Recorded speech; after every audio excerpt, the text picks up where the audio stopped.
is Sonnet 90, 5 stages, rhyming couplet.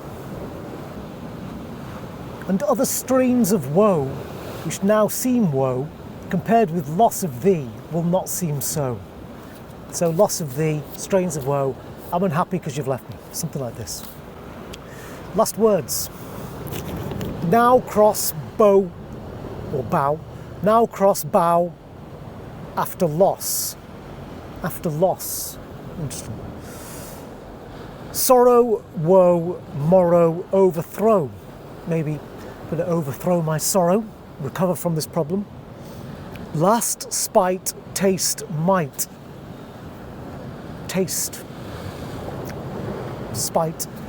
So maybe we've split up and I want to kill you. I'm spiteful. I don't know. And the last 2 words, woe, so. So, woe, some miserable problems there. Okay, the 4 sections, we draw a line under every 4th line, so that's after loss, then after overthrow, then after might. So we've broken it into 4, like that. Now the breaths start and end with a little slash. Then we look for the sentence endings, full stop, exclamation mark, question mark. First sentence ending at overthrow. They're usually going to be at the end of the quatrains. And then every other line, there'll be something, usually colon, semicolon, let's see. After might. Okay, so in this version, this is MIT version, we've got a sonnet of 3 sentences, 8-line sentence, 4-line sentence, 2-line sentence. Next big is punctuation, semicolon or colon. Yes, we've got a colon at the end of line 4, colon at the end of, we've got a few semicolons going on.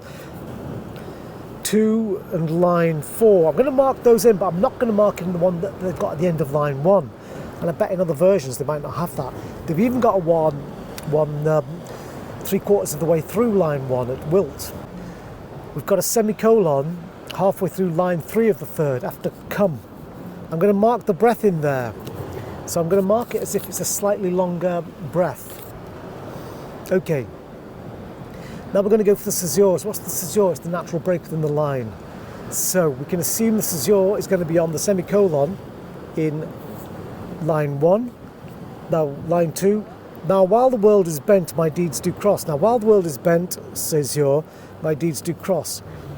Joined with the spite of fortune, we've got a comma, and that's going to be the caesure.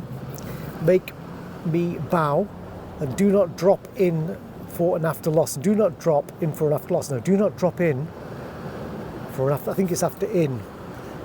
Assuming that is drop in and not drop in. And now a bunch of people are deciding to approach me, as these lovely people like to do. Okay, so I've got the caesures marked. I've marked them with a little V, but I usually use an asterisk when I'm marking them on the page. So let's see what's going on here. Then hate me when thou wilt, if ever now. Now while the world is bent, my deeds do cross. My deeds to cross.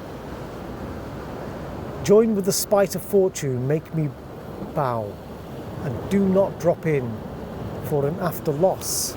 Got someone else now deciding to pay me a visit. Then hate me thou, then hate me when thou wilt, if ever now.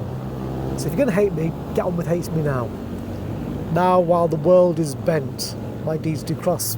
While everything is in a bit of a mess, join with the spite of fortune, make me bow. So maybe I'm having some bad luck, the spite of fortune. And do not drop in for an after loss. Maybe that means that do not visit me just to slag me off because everything's going terribly for me. And do not, when my heart hath scoped this sorrow, come in the rearward of a conquered woe. And don't start having a go at me when everything's going bad for me. Give not a windy night, a rainy morrow to linger out a purposed overthrow. Don't make things worse than they already are. To linger out a purposed overthrow. To draw out some terrible thing. If thou wilt leave me, do not leave me last when other pretty griefs have done their spite, but in the onset come. So if you're going to leave me, don't leave me when I'm down and out. So shall I taste at first the very worst of fortune's bite. So if you're going to leave me, don't leave me when everything's going terribly. Otherwise, because you leave me before everything goes bad, it's like me experiencing the worst thing first, if that makes sense.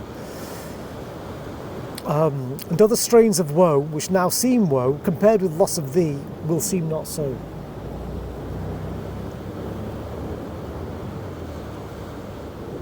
Oh, actually, no, it's saying the opposite. It's saying, if you're going to leave me now before everything else goes terribly. Because then when everything else goes bad, it won't seem so bad. I.e., other strains of woe, which now seem woe, compared with loss of thee, will not seem so. Okay, let's give this a read through before this light ducks and fades. Then hate me when thou wilt, if ever now.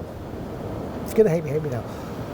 Then hate me when thou wilt, if ever now, while the world is bent my deeds to cross. Join with the spite of fortune, make me bow, and do not drop in for an after loss. Ah, do not, when my heart hath scoped this sorrow, come in the rearward of a conquered woe. Give not a windy night or rainy morrow to linger out a purposed overthrow. If thou wilt leave me, do not leave me last when other petty griefs have done their spite, but in the onset come. So I shall taste at first the very worst of fortune's might. And other strains of woe, which now seem woe, compared with loss of thee, will not seem so. It's a pretty good one. It's saying, if my life falls apart, don't leave me then, because then I'll probably never recover. So if you're going to leave me now, before life falls apart, so that then if my life does fall apart, it won't seem so bad, because the worst thing that can go wrong in my life is losing you. So leave me while everything's great. Something like that.